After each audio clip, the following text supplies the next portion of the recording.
Good afternoon. Welcome everyone to EPA. It's so good to see all of you. It's a really exciting day here today. It is a WOTUS day. Many of you have been around WOTUS for many years, and we hope with our proposed announcement and ultimately final rulemaking, perhaps we can stop the pendulum swing that's been going on for far too long. I want to give a heartfelt thanks to everyone for taking time out of their day to join us today. And I want to recognize the great work of our career staff in the Office of Water, many of whom are sitting over there. We wouldn't be here talking about this proposed rulemaking today without them.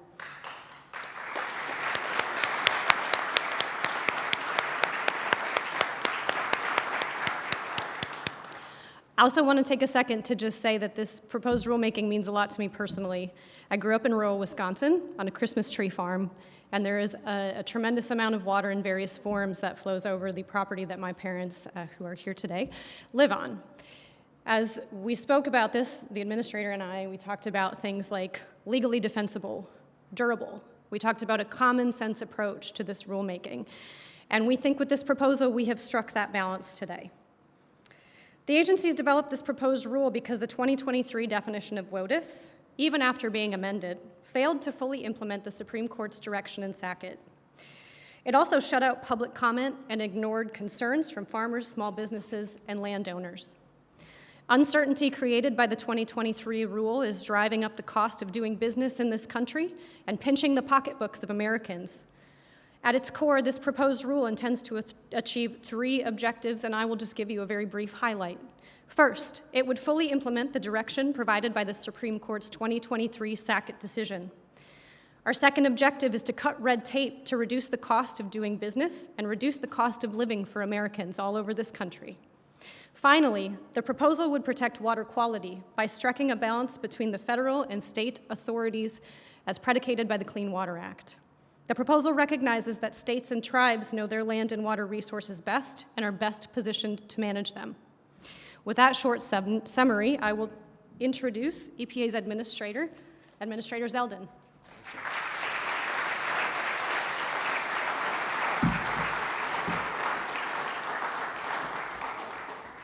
Now, last week, I finished up traveling to all 50 states since February. There's no topic that came up more during my travels than the need for a revised definition of waters of the United States. Nothing came up more than it. And I know that across the country, news of today's proposal is going to be met with a lot of relief and happiness from farmers, ranchers, other landowners, governments that have been looking for a simple, prescriptive definition that the whole country can operate off of and would allow individuals to know whether or not there's a water of the United States without having to go hire an attorney or a consultant, having to pay someone to tell them. I want to echo Jessica Kramer's praise for the career staff inside the Office of Water here at EPA. The proposal that they put together, which was some great light reading for me this past weekend as a reminder. And I've had a constant reminder of the exceptional career staff that work here at the headquarters and across the entire country. But as I was reading this proposed rule, you could just tell how very thoughtful, exceptional, and dedicated this staff was in putting together this proposal. And I want to echo Jessica's thank you to EPA's Office of Water for all of their work. I want to thank all of the dignitaries who are here who will be speaking following our remarks here to open things up. And they know well. They've heard it from their constituents, and they've advocated hard on behalf of their constituents. They heard their calls, and we certainly often, I would say maybe on a daily basis, I heard those leaders advocating on behalf of their people to make sure that we got this done. This was a topic that often came up during meetings and conversations with the president directly. I mean, I came out of the DoD world, and even after 22 years serving in the military, I don't know, maybe I ended up learning about 8% of all the acronyms. If you're going to come work at EPA, you will be challenged to catch up on what is also a very long list of acronyms, but it's quite possible that there is no acronym that is more often spoken about across this country. Maybe there may not be an acronym that is more important than WOTUS. And what it means and how it's defined is quite important. Today you'll hear from the U.S. Army Corps Assistant Secretary of the Army for Civil Works, Adam Tell. The Army Corps has been instrumental in putting together this proposed rulemaking. We have West Virginia Governor Patrick Morrisey, who's here. I was just with Governor Morrisey in West Virginia last week. Good to see you again. We have a lot of leaders from Congress. Congressman Gary Palmer from Alabama, who's the chairman of the ENC Environment Subcommittee. Mike Simpson from Idaho, chairman of the Appropriations, Interior, and Environment Subcommittee. Congressman Bruce Westerman from Arkansas, chair of the Natural Resources Committee. Congressman Brian Mass, who's now chair of the House Foreign Affairs Committee. You have Congressman Randy Weber here, Congressman Mark Messmer here, and Congressman Jim Baird from Texas and Indiana, respectively. And I want to thank all these members of Congress for taking the time and being here. We also have West Virginia Attorney General J.B. McCuskey. I believe Congressman Dave Taylor of Ohio may be here as well. Congressman Taylor, good to see you. Again, what we're looking for post-Sackett is a clear, simple, prescriptive rule that will withstand the test of time. My goal, right from the onset, was to come up with a definition that no matter what would happen in November of 28 or November of 2032, that you're going to keep this definition. This wasn't about taking a pendulum and swinging it as far as you can up against another edge. It's about getting it right.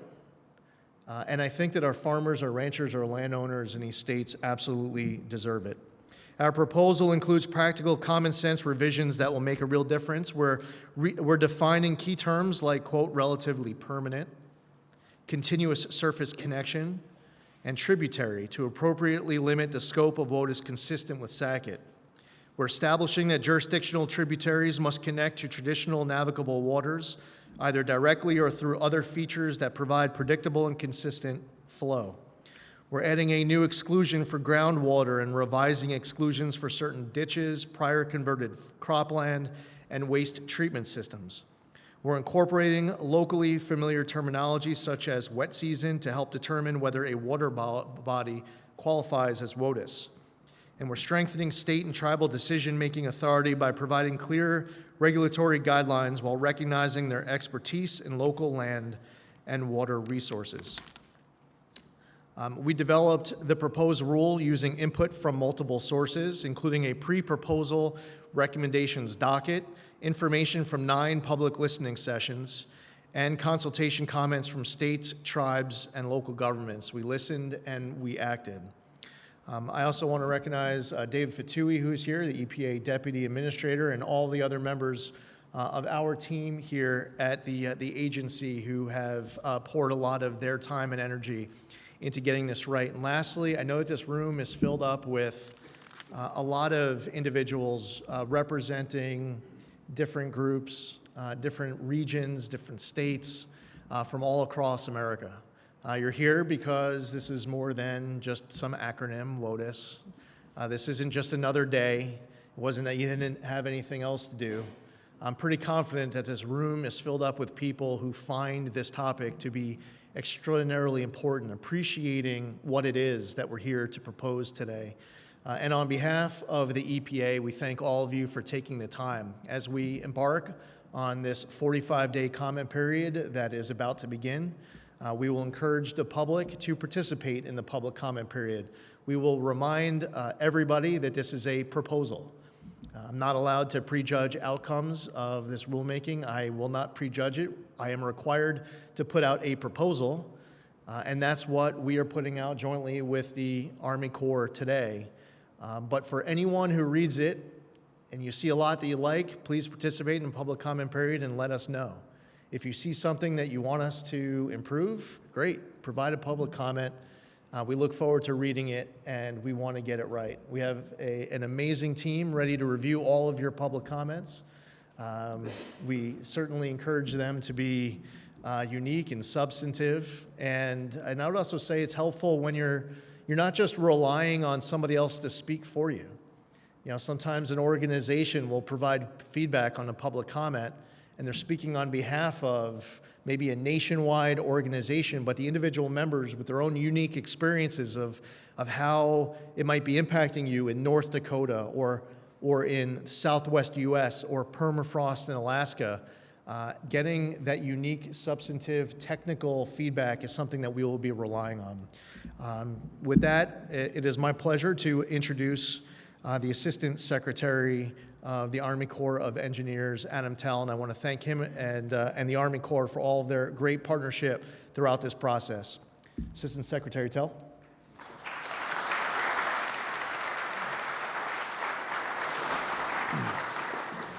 Thank you, Administrator Zeldin, and I would just say we're so fortunate to have such a skilled Army veteran at the head of the EPA, and this is really a feature of the Trump administration, which is we work together with Administrator Zeldin and his team literally every day in the interagency, and couldn't be happier with the partnership that we have with Administrator Zeldin and the EPA. Since 1972, Americans have struggled to understand what Congress meant when it included the term waters of the United States in the Clean Water Act. Did it apply to them? Did it not? The definition of that term has been often abused, sometimes stretched beyond recognition over time, and it's left Americans uncertain about whether they were complying with the Clean Water Act or not. In the best cases, as Administrator Zeldin pointed out, American landowners have been forced to pay thousands and thousands of dollars to hire someone to interpret the law for them. Today, under President Trump's leadership, the EPA and Army Civil Works, which oversees the Corps of Engineers, are kicking off the formal process that will give Americans certainty about their property once and for all.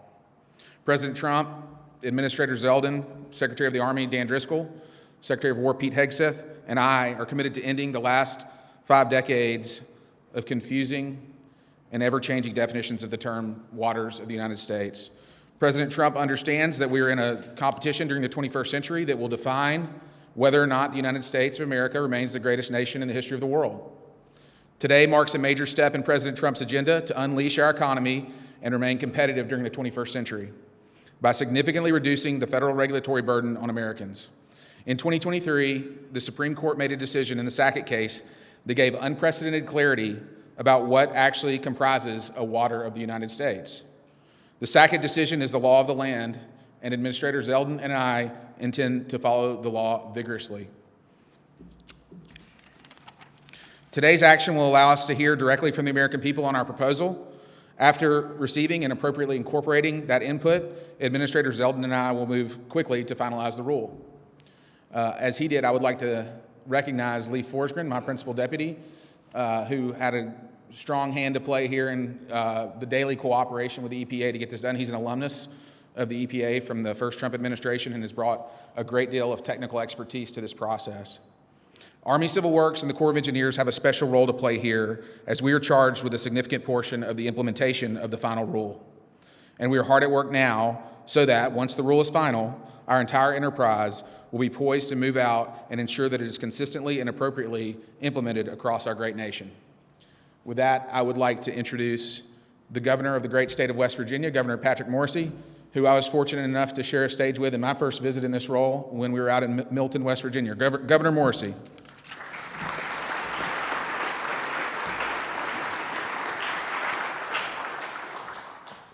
Thank you.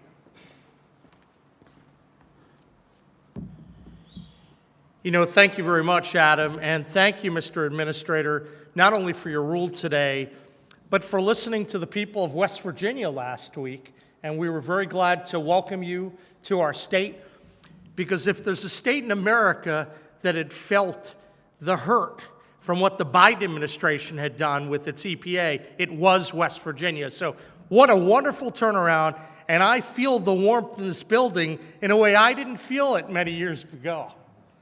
So it's great to be here and take another important step to restore balance and common sense to the federal environmental policy. I know that as the West Virginia Attorney General, we led most of the major Waters of the United States rule litigation for a long period of time. Back in 2015, when we had 31 states, it was actually a bipartisan initiative to stop what the Obama administration was doing. And then obviously as the lead amicus in Sackett, and then we had led the way with respect to all the efforts in the Eighth Circuit to stop WOTUS from moving forward for large parts of the country.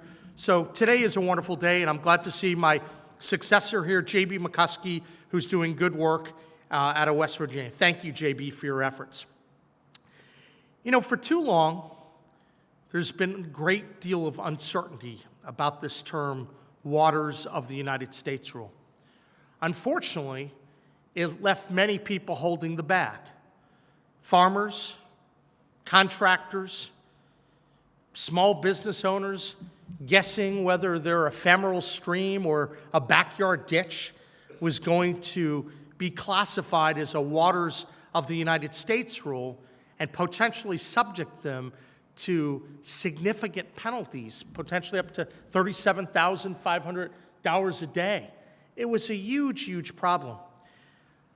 I'm really happy to be here today to announce that because of the good decision that came out of the Supreme Court and the wonderful work of the EPA, that uncertainty ends now. I know that there's been a decades-long effort to put new standards in place, and there was aggressiveness from these unelected bureaucrats defining these terms, trying to read terms like significant nexus into the statute. Last time I checked, it wasn't in the statute. That's how these decisions got made. They were terrible. It was textbook example of federal overreach. And West Virginia and across the country, we were all animated by what the Obama administration, then the Biden administration tried to do. Fortunately, the Sackett decision, a lot of the other work that we were involved in, made the right call. And with this rule, the strengthening of the rule, I think you're right. There's going to be that continuity for years into the future. I'm hopeful that whatever happens with the body politic over the next 10 years, that this could be a durable rule because it's common sense. And I know West Virginia will be weighing in to be supportive of this rule. So we appreciate it. I think this is a win for both environmental stewardship and economic growth. You can achieve both. We know that when you're looking at state lands and waters, that's traditionally in the purview of state government. I can tell everyone today, we care very passionately about clean air and clean water in West Virginia, and we want to be good stewards of the lands and the waters. I think this rule is going to allow us to do that and to step forward. And unlike the Biden administration's direct to final rule, where they just ignored public comment, this administration's engaging with states and localities, industry and consumers all across the board, every step of the way. That is what cooperative federalism looks like in practice and what we've all been working for a long time. So it's my pleasure to be here today because it's the culmination of years of legal, scientific, and regulatory work to get WOTUS right and to reaffirm that West Virginia and all the states' voices matter in shaping federal policy. So I thank you. I look forward to continuing to work with you on these issues and many other issues. Let me tell you, you've got a wonderful administrator of the EPA. I know the Army Corps is doing some terrific work, and it's going to make a big difference for our country. So thank you for giving me the opportunity to be here, and God bless. Now it's my pleasure to introduce someone who's in a great committee, one where I had the pleasure of serving as the Deputy Staff Director many years ago, Congressman Gary Palmer, Chairman of the E&C Environment Subcommittee. Gary Palmer, thanks for coming up.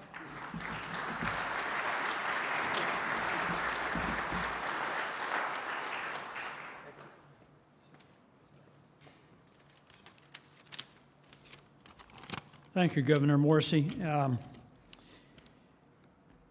I am so happy to be here today to be with Administrator Zeldin. In the last 10 months, Administrator Zeldin has shown us, if anything, he is the right man for the job.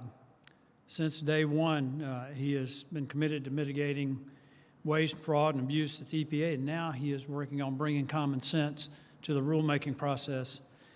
Today's announcement about the waters of the U.S. is no different. I'm confident that the rule will prioritize clean water while protecting farmers, ranchers, landowners, and businesses alike. Americans deserve clean water as well as clarity and predictability from the federal government by putting forth sensible rules and regulations based on sound science and sound economics. As Governor Morsi was talking about what's going on in the last few years, I was thinking about the rancher out in Wyoming, Mr. Johnson, who was sued by the EPA and threatened with millions of dollars of fines. Fortunately, he took them to court and was successful. I think bringing clarity to the rulemaking process in regard to the waters of the U.S. will stop a lot of things that were honestly abusive of people. But not only that, Administrator Zeldin, I think this is a great first step toward making life a little more affordable for Americans, families all across the country, not the least of which will be their groceries. And it's going to bring better alignment with state agencies as well, and bring that certainty that people need when it comes to making investments, and that's especially true of our farmers. So I'm very happy to be here today. I'm very proud of the work that you and your team are doing, Administrator Zeldin. For that, it's my pleasure to introduce Congressman Mike Simpson, who chairs the Appropriations Subcommittee on Interior, Environment, and Related Agencies. Thank you.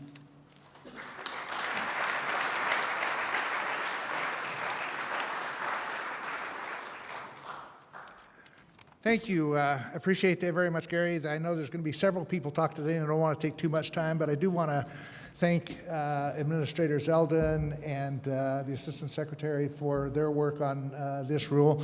And I also want to add my thanks to the staff of the Water Division of the EPA for their work on this. This has been something that's been going on for a long time, and I will just throw this out for the Sackett decision actually came out of Idaho. I'm just saying. It was in Priest Lake, Idaho, where my family goes and vacations every year, but that was an important decision. And it's something that, as chairman of the Interior Appropriations Committee and former chairman of the Energy and Water Appropriations Committee that does the Army Corps of Engineers, I've always added language into the appropriation bill to make sure that we've defunded the enforcement of the WOTUS rule that had been written and rewritten and rewritten. And as you know, the Supreme Court has told us a couple times, we need to make sense of this rule. You need to do something. We don't understand what navigable waters is. Navigable to what? It's always been a challenge. So I've always added language to that and saying we need to rewrite this rule, or the EPA and the Army Corps need to rewrite this rule so that we bring certainty and predictability to those ranchers and farmers and businesses and state governments. It was not because we didn't want clean water or clean air. We want that just as much as everybody else does, but we need some certainty in this rule. That's why I always added that language. But we always had this debate in the committee. Someone would always try to strike that language, and they would pretend that we were against clean water.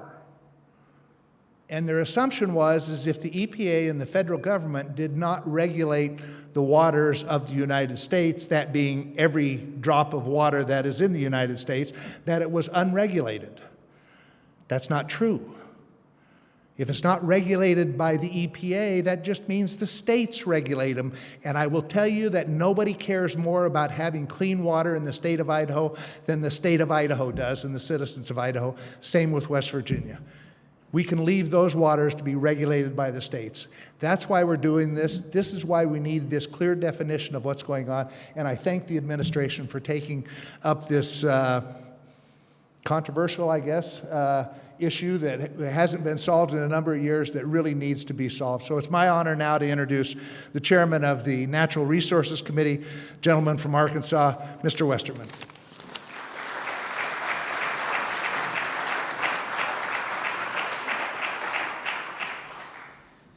Well, Thank you, Mike, Administrator Zeldin, and Assistant Secretary Tell. It's an honor to be here with you today and with Governor Morrissey and with my colleagues from Congress to talk about something that we've been talking about a long, long time, and that's the waters of the U.S. I know when we came in as freshmen in Congress in 2015, this was a hot topic then. It's still a hot topic today, and hopefully we're finally getting around to addressing it in the way that it needs to be addressed.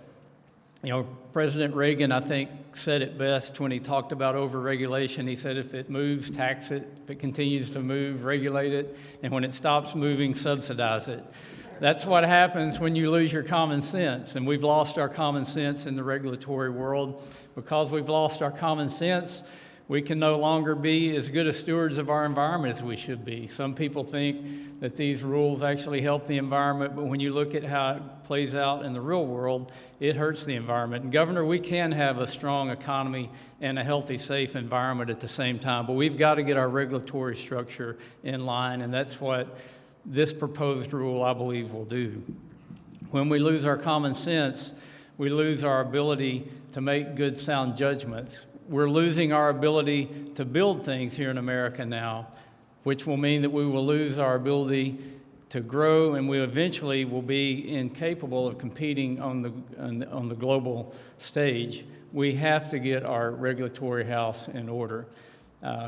Administrator Zeldin, you said there may be no bigger acronym than WOTUS, but I can think of one more, and it's NEPA. And the Supreme Court has also made a ruling in the 7 counties decision on NEPA, and as members of Congress, we need to codify that ruling, and we hope to do that with something called the SPEED Act that I hope to have a hearing or a markup on this week. It's regulatory reform. NEPA is not supposed to dictate outcomes, as the Supreme Court said. It's supposed to be a process to analyze the Clean Water Act, the Clean Air Act, the Endangered Species Act, the Marine Mammal Protection Act, the Historic Preservation Act, and the list goes on and on and on. But if you have a broken process, you're never going to get these things analyzed. So, Administrator, thank you for the work that you're doing. Thank you for tackling this tough issue, and I look forward to working with you as not only as chairman of the Natural Resources Committee, but also as a member of the T&I Committee. And I've got a fellow T&I Committee member here who I'll introduce next, the gentleman from Florida, who's not only a member of the T&I Committee, but the chairman of the Foreign Affairs Committee, Brian Mast.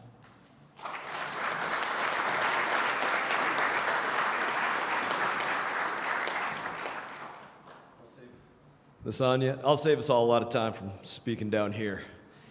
Thank you, Chairman Westerman.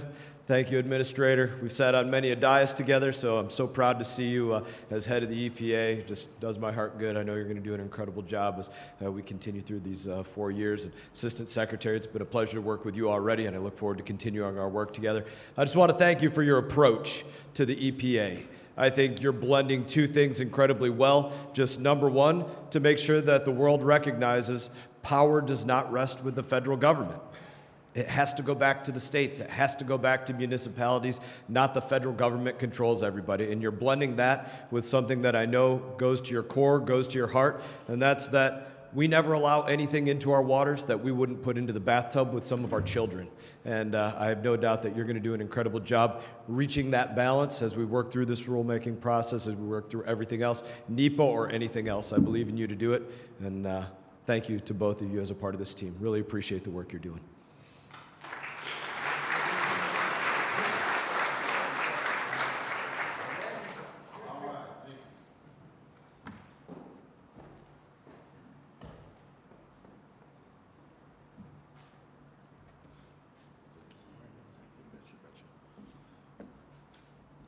Well, I'm privileged to be here with Administrator Zeldin. He came in one term after I did, Bruce. He's a friendly guy. We very quickly became friends.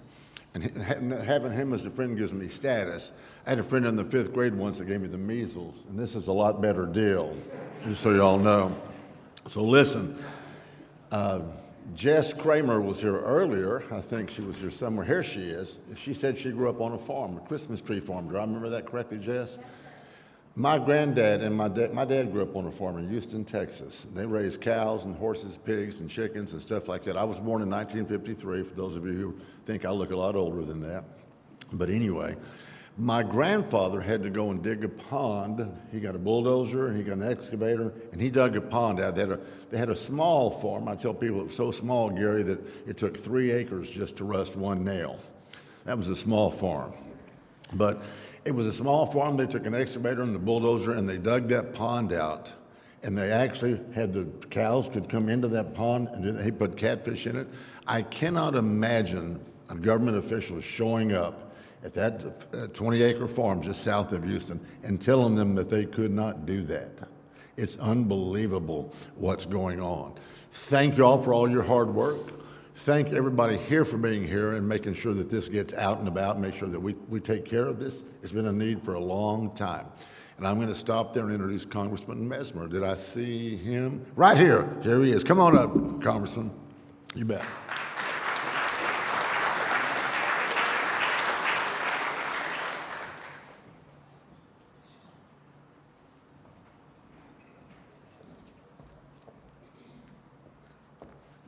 Thank you, Congressman Weber, and good afternoon. Thank you for Administrator Zeldin for extending the invitation to be here today, and thank you for coming to Indiana this summer. I was glad to have you there as well. The lack of clarity around the waters of the U.S. has plagued American homeowners, farmers, and developers for decades. Instead of working to improve the quality of our lakes, rivers, and wetlands, the failed regulatory language has hamstrung backyards across America in regulatory confusion. Under WOTUS obscurity, Hoosier farmers working their lands and families renovating their homes have been served court fines and court dates their actions never warranted. Conservationists, producers, and residents across Indiana's 8th District are experts in managing their local resources. These local leaders, especially in our beautiful state of Indiana, know how to protect our environment best. And working for several years in the Indiana legislature on the state-regulated portions of WOTUS, I know how desperately in need of reform this rule is. Today's announcement concludes an era marked by overregulation and deference to faceless bureaucrats in Washington. I applaud Administrator Zeldin and the Trump administration for their efforts to gather commentary from stakeholders across the nation, including our Hoosier leaders. This is precisely how federal regulations are supposed to be developed. By leveraging time-tried experts of those impacted by WOTUS failures, EPA has reached a robust definition and a just framework that finally offers landowners the clarity they deserve. I look forward to continued partnership with President Trump and Administrator Zeldin as we roll out policies that reflect the insight of the American people and reform regulations that have handcuffed our communities for far too long. Thank you. God bless Indiana and God bless America. And now I would like to call Congressman Jim Baird from Indiana to the podium.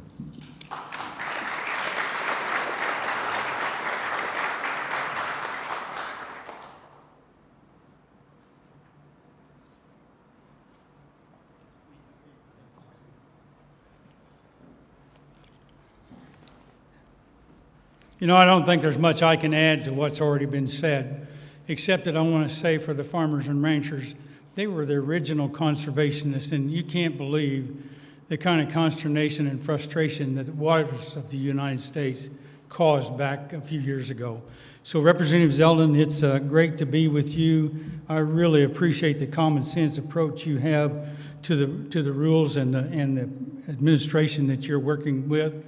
And the other thing that's very important, I think, is to recognize the impact that the waters of the United States, as well as other issues, have on agriculture. And you know, farming is kind of upside down right now in the Midwest where I'm from, and we're just finishing up the harvest. And so to have other things like waters of the U.S. impact our industry is not good. So we thank you for what you're doing. We thank you for all the other activities that have taken place under your jurisdiction. So with that, I will introduce Jess Kramer from the Office of Water.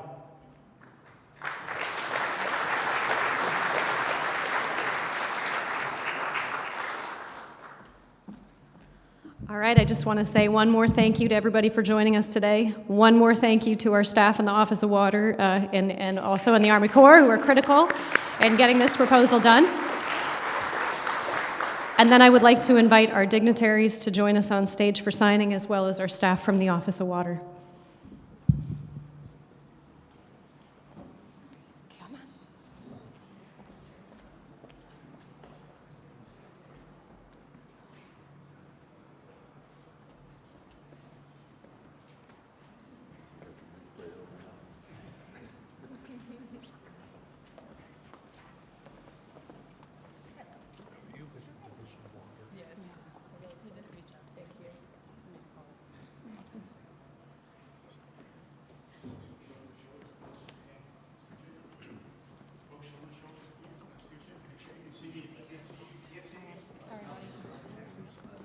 tiny. So no, I'm gonna be, I'm Randy. You're so small, everybody can see She's, you.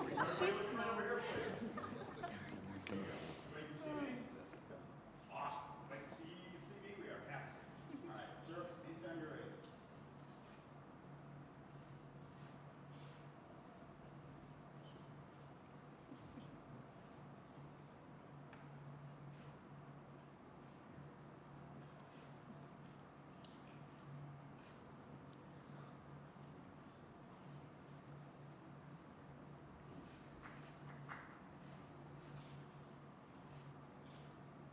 He gets paid by the frame.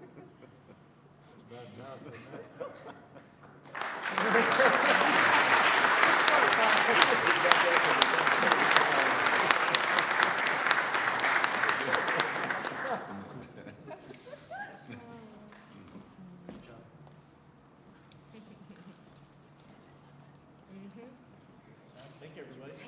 That's the beer.